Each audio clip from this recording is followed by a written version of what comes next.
안녕하세요. 유동률 목사와 함께하는 매일 성경 큐티 시간입니다. 오늘 우리가 함께 나눌 본문은 요한계시록 6장 1절부터 17절 말씀입니다. 우리가 앞서 살펴보았던 요한계시록 4장과 5장은 하늘 보좌에서 이루어지는 놀라운 예배의 광경을 생생하게 보여주었지요. 그리고 그 보좌에 앉으신 하나님 손에 들린 두루마리, 곧 7인으로 봉인된 두루마리를 받아 드신 분이 바로 어린 양 예수님이셨습니다. 이제 오늘 함께 볼 6장부터는 그 두루마리의 인이 하나씩 떼어지는 장면이 시작됩니다. 여기서 우리는 마지막 때에 대한 하나님의 심판이 어떻게, 왜, 그리고 누구에 의해 실행되는지를 보게 됩니다. 그 심판의 진정한 주관자는 세상의 어떤 정치 권력이나 거대한 자연재해가 아니라 바로 어린 양이신 예수 그리스도이십니다. 그러나 오늘 본문은 단순히 먼 미래의 이야기만이 아닙니다. 지금 우리가 살아가는 이 시대 속에서도 이미 그 징조들이 나타나고 있고, 죄로 물든 이 세상의 현실을 하나님께서 어떻게 바라보시는가를 보여주는 살아있는 말씀입니다. 오늘 이 본문을 통해 우리는 어떤 기준을 따라 살아야 하며 또 어떻게 준비된 삶을 살아야 하는지 함께 깊이 깨닫게 되기를 간절히 소망합니다. 요한계시록 6장의 시작은 예수님께서 하나씩 인을 떼시는 장면입니다. 그리고 그때마다 네 마리 말이 차례로 등장하지요.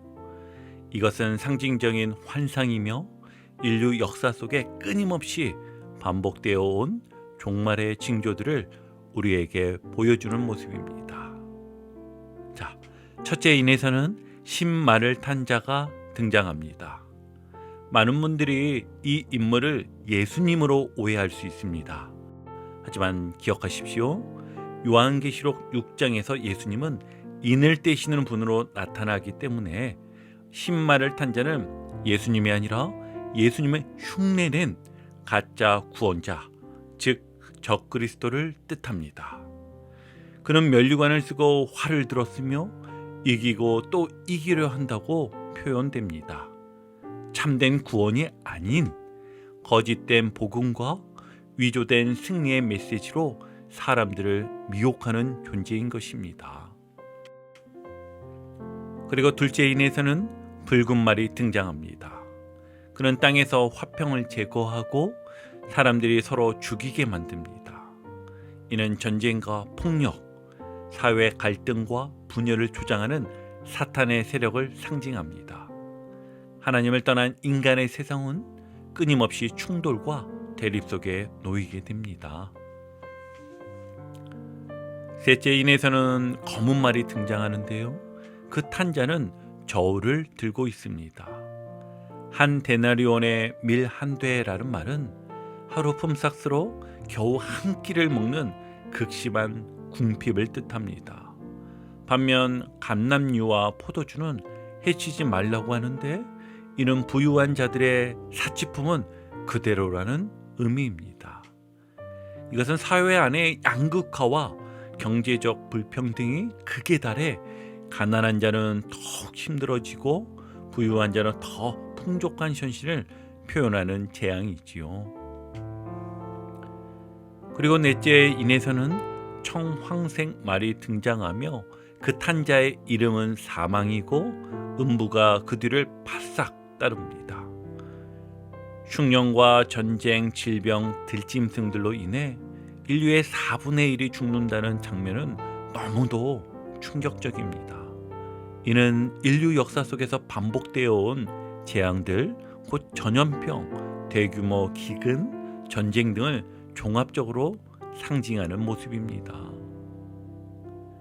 세상은 지금도 우리에게 끊임없이 이기고 또 이기라는 메시지를 던집니다. 하지만 여러분, 그 이김이 예수님 없는 승리라면 결국은 진정한 패배일 수 있습니다. 우린 겉으로 화려해 보이는 것에 현혹되기보다 본질을 꿰뚫어 볼 수 있는 영적인 분별력을 길러야 합니다. 참된 승리는 오직 주님과의 동행 속에 있습니다. 오늘도 믿음으로 주님과 함께 걷는 길을 선택하십시오. 비록 느리고 좁은 길처럼 보일지라도 그 길이 결국 영원한 승리로 이어지는 진정한 길입니다. 계속해서 5번째 인이 떼어지자 놀랍게도 하늘 제단 아래에서 순교자들이 등장합니다. 그들이 이렇게 간절히 외칩니다.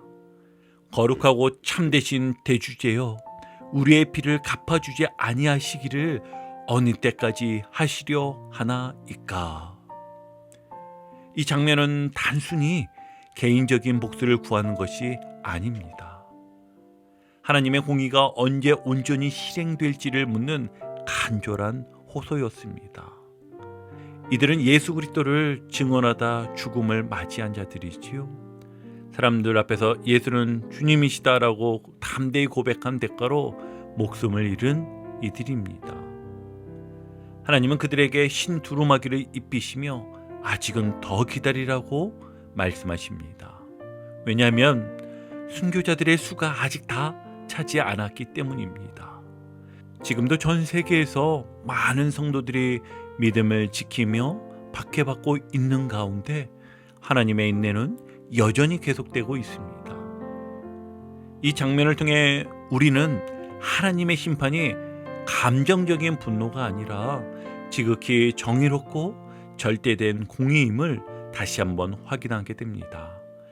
그리고 그분은 결코 순교자들의 피를 외면하지 않으시는 공의로운 하나님이심을 알게 됩니다. 우리가 살면서 억울한 일을 겪을 때 혹은 세상에서 정의가 무너지는 것을 볼 때 우리의 마음속에 분노가 치밀어 오를 수 있습니다.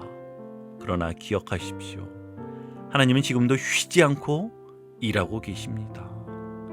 우리의 조급한 감정보다 하나님의 온전한 시간과 방법을 신뢰하시길 바랍니다.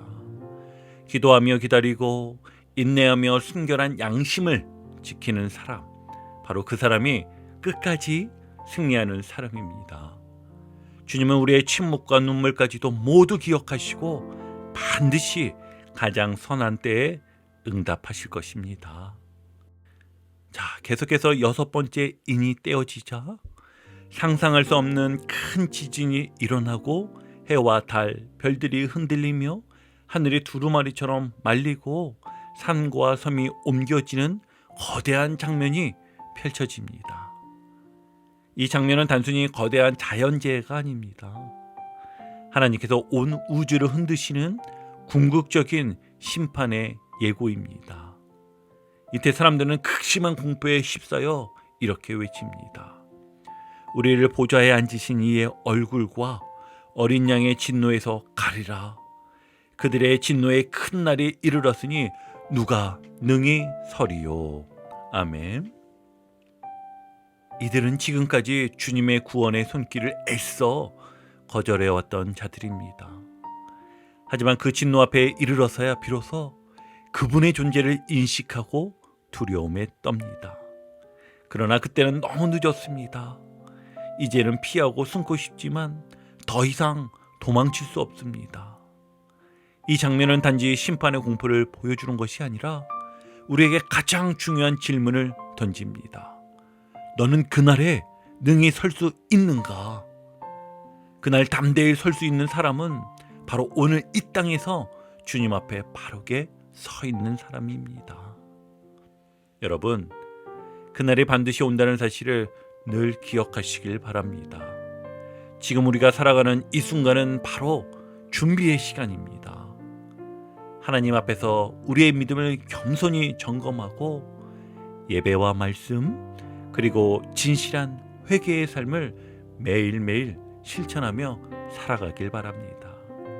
그날 두려움으로 숨어버리는 사람이 아니라 기쁨으로 주님을 맞이할 수 있는 사람으로 오늘을 살아가시길 바랍니다. 여러분, 요한계시록 6장은 세상의 재앙과 심판을 보여주는 무서운 환상처럼 보일 수 있지만 그 모든 일을 떼시는 주권자 어린 양 예수님을 분명히 바라보게 하시는 말씀입니다. 지금 이 세상은 여전히 거짓된 승리와 전쟁과 분열, 경제적 불균형, 그리고 죽음의 공포 속에 흔들리고 있습니다. 하지만 이 모든 것 위에 계신 주님은 지금도 살아계셔서 역사를 친히 이끌고 계십니다. 본문 마지막에서 우리 모두에게 던지는 이 질문, 누가 능히 서리요? 이 질문은 우리 모두를 향한 경고이자 동시에 귀한 초대입니다. 그날 두려움 없이 설 수 있는 사람은 바로 오늘도 주님 앞에 정직하게 서 있는 사람입니다. 그러므로 오늘 하루도 예수님의 십자가를 굳게 붙들고 겸손히 말씀 앞에 서며 믿음으로 준비된 삶을 살아가시기를 주님의 이름으로 축복합니다. 오늘도 복음의 기쁨과 확신으로 승리하는 하루 되시길 축복합니다. 함께 해주셔서 감사합니다. 내일 큐티 시간에 다시 뵙겠습니다.